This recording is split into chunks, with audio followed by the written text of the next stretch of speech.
Okay, and we're live. Hi, All right. welcome to our weekly discussion series that is being sponsored by the Chaldean Cultural Center with collaboration of University of Michigan Detroit chapter and Unique Voices in Films. And today we have our first international talent, Hajer. I hope I said it right, Hajer. Hi.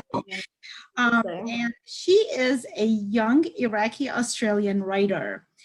We met because she invited me to Iraqi Diaspora Creatives, which is a Facebook group that's just filled with so many talent from Iraqi backgrounds. And she's going to share that with us along with her story of how she decided to be a writer and how she has succeeded at such a young age. Hi, Hajer, how are you? Hello. Thank you for joining us. Thank you. Yeah, it's very early. It's 8 a.m. But I'm happy to be here. Good. We got you up early so you can have a great day, right? Great. Yeah. So we have a lot of questions for you, beginning with, you were born in Australia, correct? Yep. And then, so when did you start, when did you decide that you wanted to be a writer, and how did your background influence your writing? So to be honest, my mum always pushed me into writing, which is like pretty unconventional, I think, for Middle Eastern parents to do that. But she really wanted me, like she thought that it was a very honorable kind of way to go. She taught me to be a big avid reader, so I read a lot growing up. I was reading chapter books from like early primary school, so excuse me. So yeah, I just kind of, it was inevitable for me to almost inevitable for me to go into this course. But as I got to high school, especially towards the later years, I became a little bit more political. I was more interested in Middle Eastern politics and history. There wasn't a lot of people at that age who were interested in things like that. So I only found solace in really, boring textbooks about that stuff. And just spoke to the teachers all the time about these things. Really just wanted to find somewhere to speak about the opinions I was forming and the stories that came to mind. But I didn't really officially or seriously take writing into consideration until about 17, 18, when I started trying to deal with the existential crises that I was getting, as you do at that age. It's very typical coming of age kind of era of my life. And I just started writing a lot. And then eventually I went to uni, and after school I volunteered at various arts centers, local arts centers, started meeting people my age who were also creative and interested in history and politics, like the, intellectuals.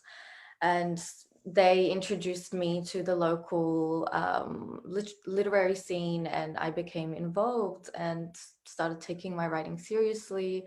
I joined a group called the Finishing School Collective, which is specifically focused on women, mentoring women writing books in Western Sydney, which is where I grew up.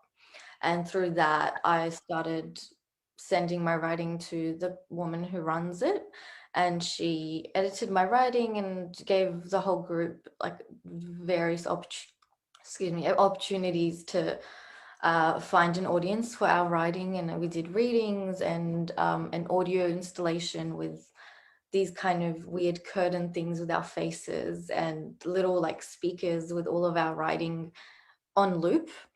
So that was the exposure I got, and ever since then I've just kind of been adding to that experience and figuring out my voice and my writing. Yeah.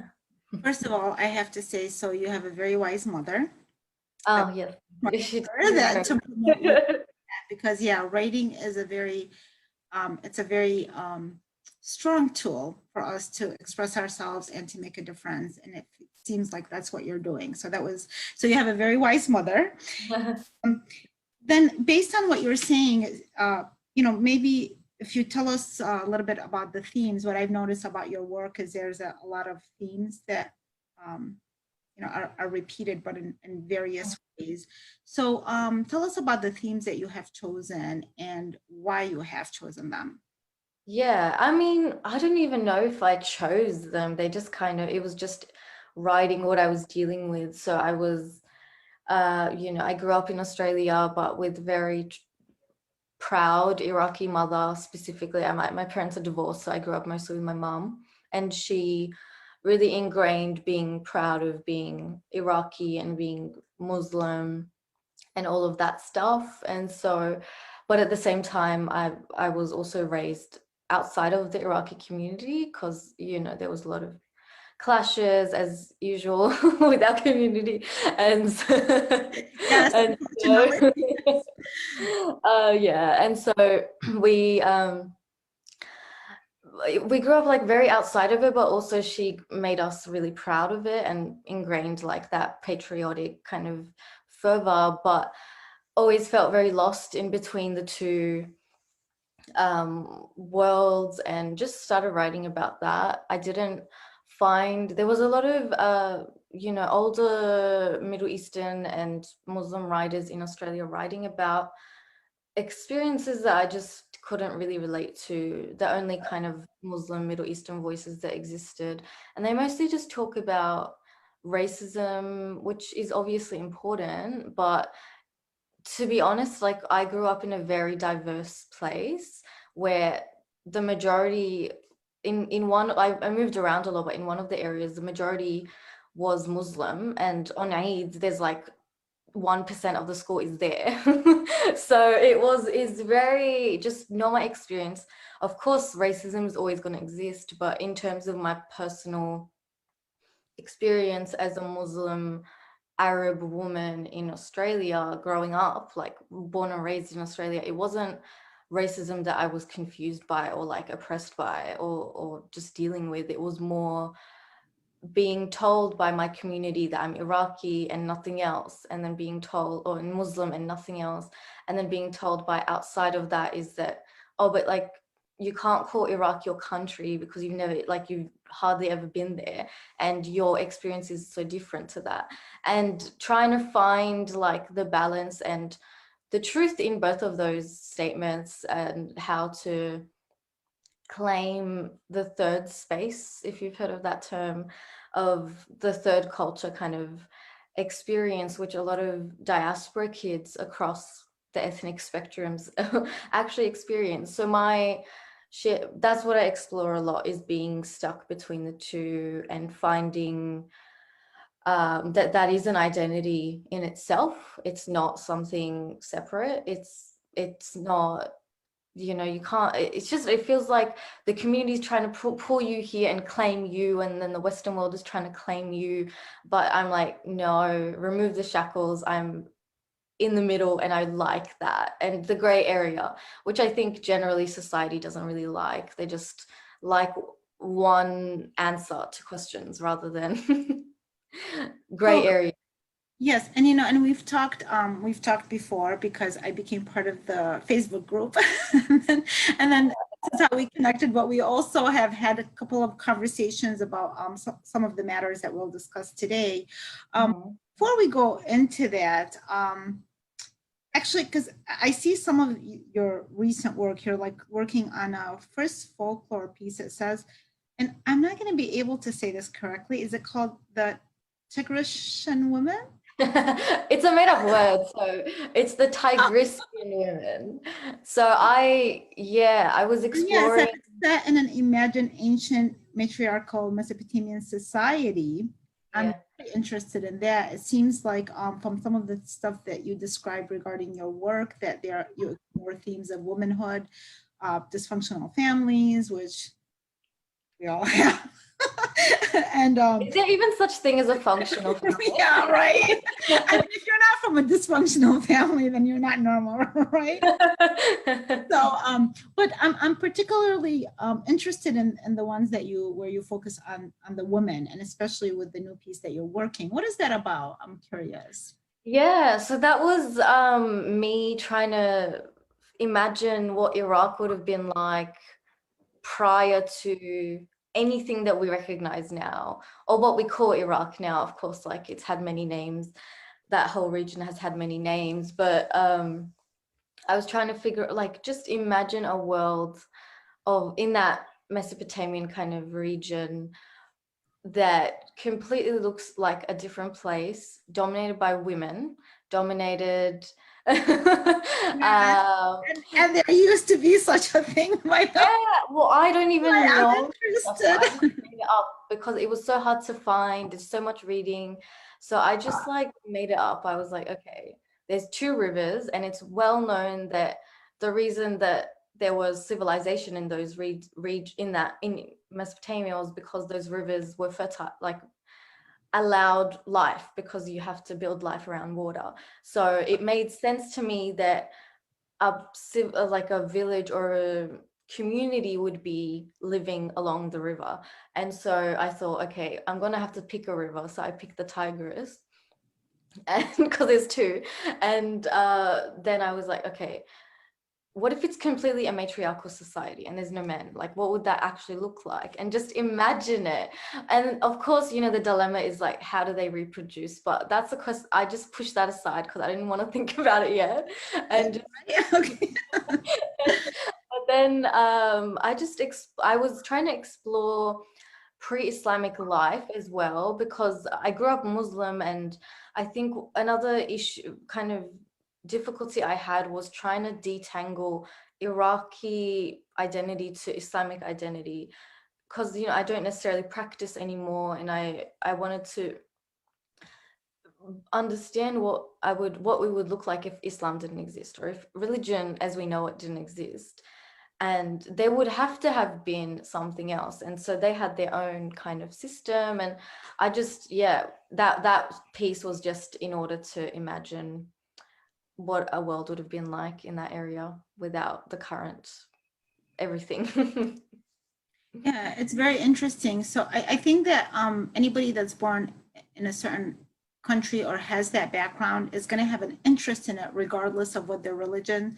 So you and I are born of different religions, but we still have that passion and that interest in our well, it's I was born there and you weren't, but you still have that sense for it, and trying to get a sense of identity by learning about it.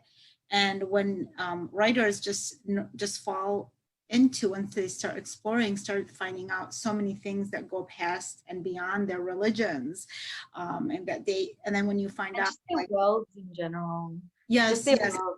Yeah. yes, and you actually even fall in love more with that land, and because you start seeing that, wow, there was thousands of years ago this is going on. And then and you can really kind of not to, you don't even have to let go of who you are on a religious basis, but you can't deny that these things were there, and they're very beautiful and wonderful and mysterious things. And this leads to one of our first conversations was about a letter that you and your group initiated about a series called Baghdad Central. Mhm.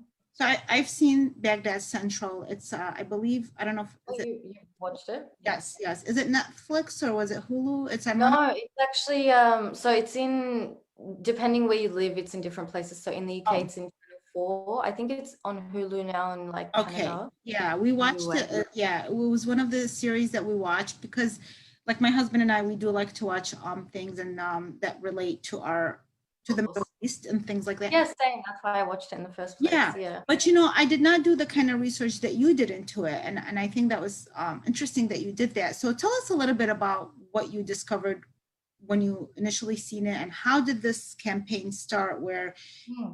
ended up reaching out to the creators of Baghdad Central. Yeah, so it was an interesting process. So I'm very hyper aware of when things in the West are centered around Iraq, I'm very hyper aware of who's written them, the intentions, who owns the copyright, which is a really overlooked thing. It's actually a lot of power to own copyright and a lot of power to own the profits of a story.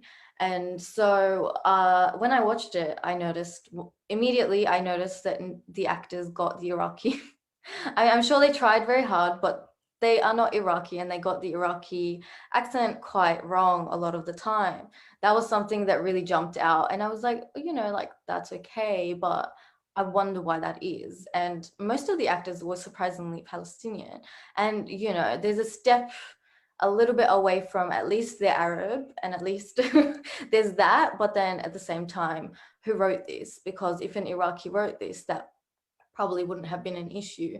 And then I looked into it, and it was adapted from a book written by an white American man who wrote a book called Baghdad Central, written from an Iraqi perspective, which I have a lot of issues with, especially in American writing something supposedly about Iraq, supposedly from an Iraqi perspective, with very clear.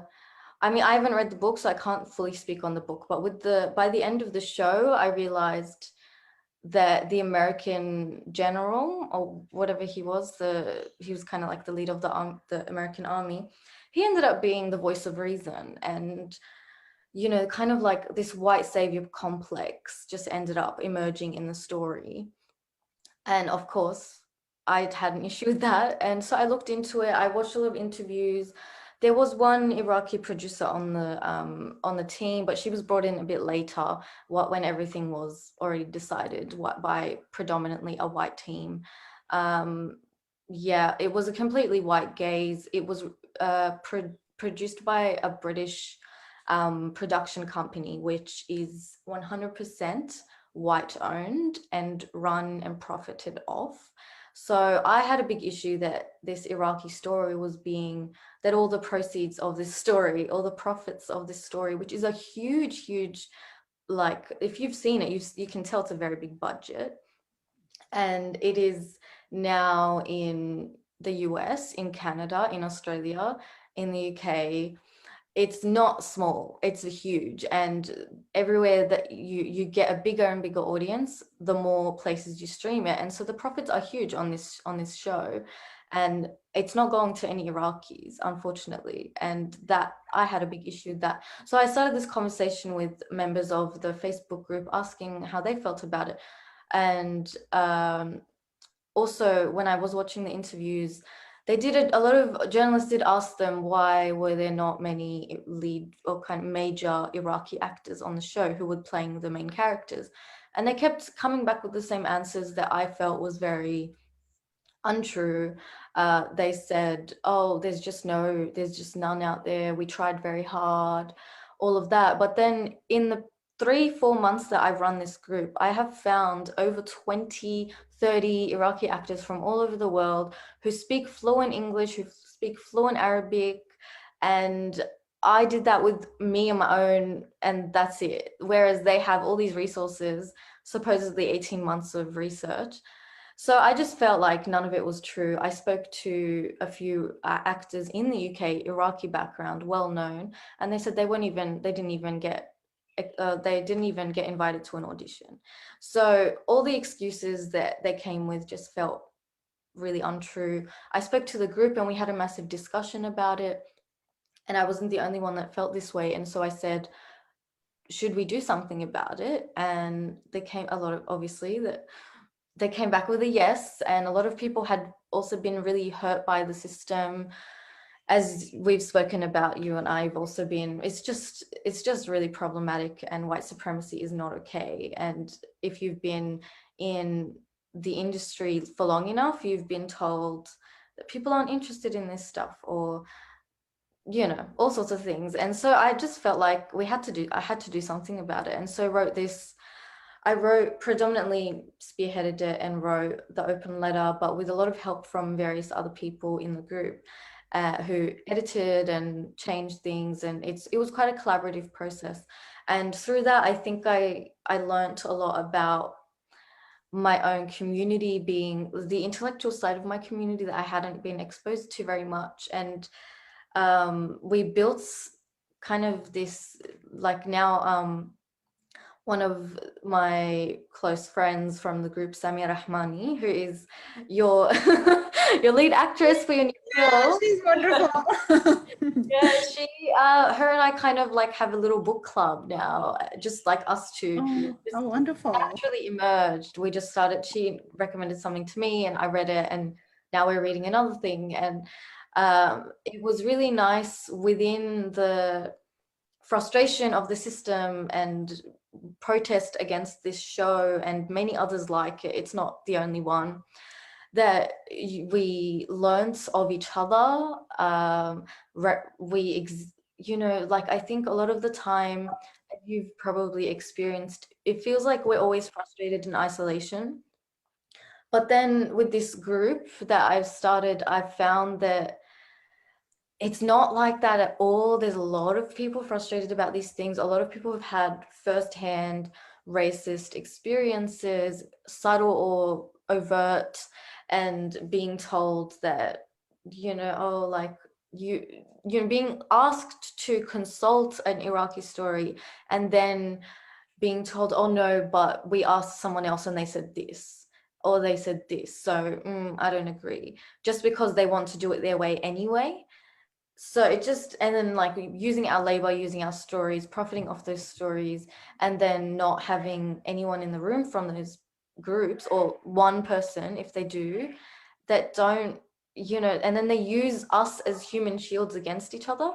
It's not okay. And so I just had to do something about it. But through that, I've met so many people like yourself and like Samia and like many others in the group who are also doing a lot to fight this stuff and making their own things. There's lots of really interesting stories being in the process of being made that I'm very excited about.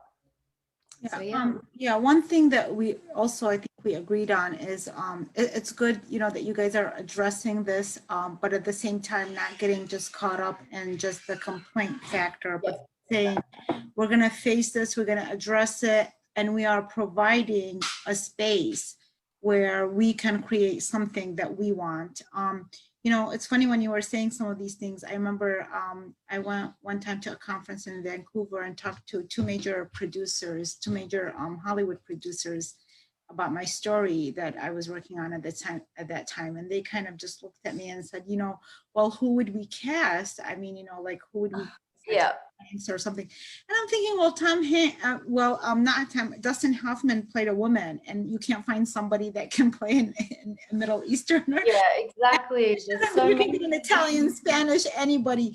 So yeah, there was that attitude. And I remember that when I walked away, that my feeling was, I did realize that, you know, for me to be able to break into certain industries, that I would have to find my own way, because it was very obvious from that kind of answer that didn't make sense. Similarly to, and I'm telling you, this was like, maybe this was over 15 years ago that I forgot the year, I think it was in 2003 that I went there. And based on that answer, and then here we are, you know, many years later, almost, 17 years later, and it's kind of, well, we couldn't find the actors. But when we were casting for a feature that I'm currently working on, actually we were just came to you. Iraqi, a lot of actors of Iraqi background. We weren't even really looking. They were just submitting because the story felt relatable, and this is how we found them. They submitted in breakdown services. We didn't even have to look for them. We just put an audition out there. So I see what you mean. And the good thing about something like this is, I think that when people see whatever industry it is that we care about ourselves enough to defend it, they might think twice the next time, that they would at least have some kind of, acknowledge that we exist, we do exist, and there's a lot of wonderful talent out there, and we have our version of our stories. So that's one thing, but then the other thing, it does open dialogues amongst ourselves, and okay, what can we do? So this is how it's being done. What can we do to have that voice? And kind of support each other in that way. So it's not like we're just pointing fingers. Yes, exactly. Yeah, so I just recently wrote, and in response to all of this, a little kind of article recommending about little under 10 different things to read and watch that are set during the Iraq War, because that's when Baghdad Center was set, as an alternative, and they're all Iraqi owned and Iraqi created. And it's like, yes, there is I guess, like, I wrote that in response to, oh, but why aren't Iraqis doing this? Well, they are, but you're just not paying attention and you're not looking. And also what I do with the group is I really like to do, so I'll pick like an art form and then just highlight 5 or 10 different artists of Iraqi background in that art form. So for instance, I started with writers, and every day I'll just be like, meet this person, they write about this stuff, go support them, follow them on their socials, read about their work.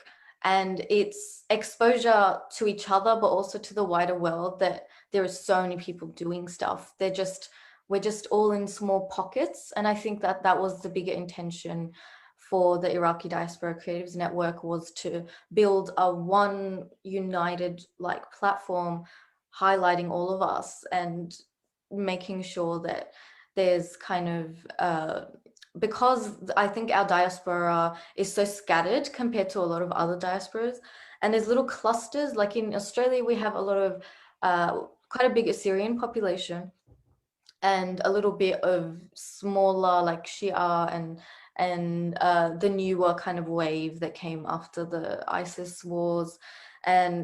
But even those groups don't really interact very much. And so I just really felt frustrated after a while of trying to find mentors, or like just Iraqis to help me with my writing and mentor me with my writing, who understood the culture, so I didn't have to explain anything. Because the last thing you want when you write a story is to explain the cultural specificity that is mentioned, that is not a big deal part of the story. It's a very normalized part of the story. And they get bogged down in trying to understand that before they can actually even edit. So I just didn't want, I was looking, and I found it very hard to find many people in the diaspora. So I said, why don't I just create a platform, promote it? And I was very lucky to have shokumaku.net, if you've heard of them. They are a really cool online Iraqi, they're an online platform for Iraqis, just celebrating everything and anything Iraqi. And they promoted the group in the beginning, and I had like quite a lot of people join. So now we've got over 700 people on the Instagram page. Wow. And just over 200 on the Facebook page. So yeah, there's a lot of us out there. This is really how it starts, because at the end of the day, really, we have to represent ourselves as first and foremost as individuals, because we don't all fall into the same category. We all have different stories and different intersections. Yeah. But if we want our stories heard, at the end of the day, it is what we do. And then we will be heard. And I know a lot of people, because I've been supported by a lot of people that are non-Iraqis, non-Middle Easterners, who really were supportive of my work and said, we want to hear more. We love what you have to say. We would like to hear more. And really, it's people like that kept me going. And just the fact that I like you, I had an experience like a long time ago where I saw that we were being represented in very just like a stereotype. A stereotype that exists, and it was just about women being abused. And not that doesn't exist in the Middle East, but it's not everybody's experience. And so when I searched for stories that were outside of that box, there was nothing out there. So I said, okay, well, the only thing that was in my power to do is write the stories that I knew. And so from that, I became a journalist, because it became more important to write true life stories of that region. And our culture is not all about just war and terrorism and things. And religion, it's actually, there's so much love and culture and beauty and history. And humor. much humor. Oh yes, yes, we're filled with that. There's a lot of beauty and power. There's a lot of powerful women from that region. And so I'm always very delighted to find talented people such as yourself, because like we're, you know, Iraqis are all from the Mesopotamian region, and we all need to find out more of where our origins are, because thousands of years ago, we had a space where we actually had that platform. And it's our duty to bring that back to light. So one last thing, so I would love to hear, I mean, how can people, you know, connect with you, look up your work? One thing I saw that I really enjoyed this, it's called, I told you, Halal Girls. Because I know, you know, I thought it was just a very simple, lighthearted, just a beautiful episode that you had, or a series that you had. I liked it. I enjoyed the humor, and it was about women. You told me that it was written by the women that were, I think, yeah.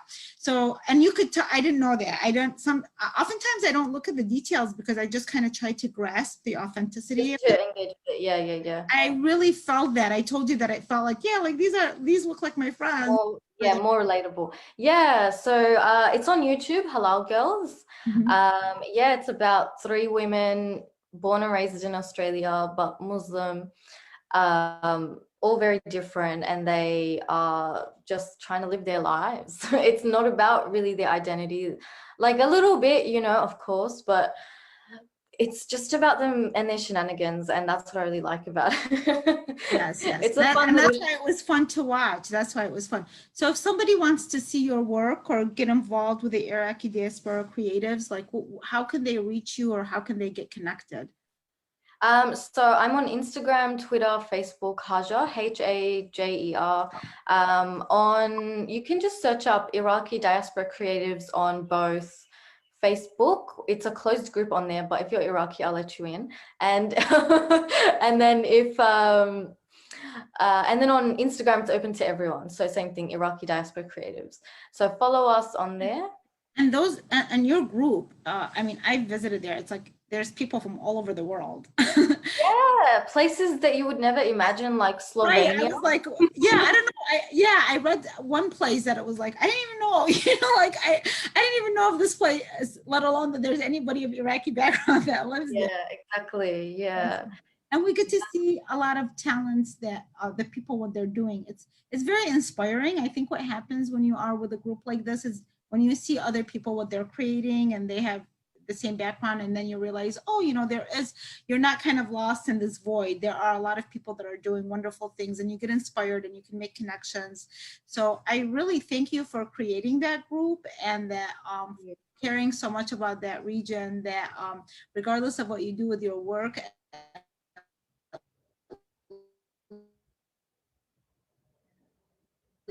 least like you're that region, and we appreciate, you know, you taking the time to come and share your story. And given how young you are and how much you've accomplished, I'm sure that you'll be doing a lot of work and producing a lot of work, and we're going to be looking forward to it, so we can have you back.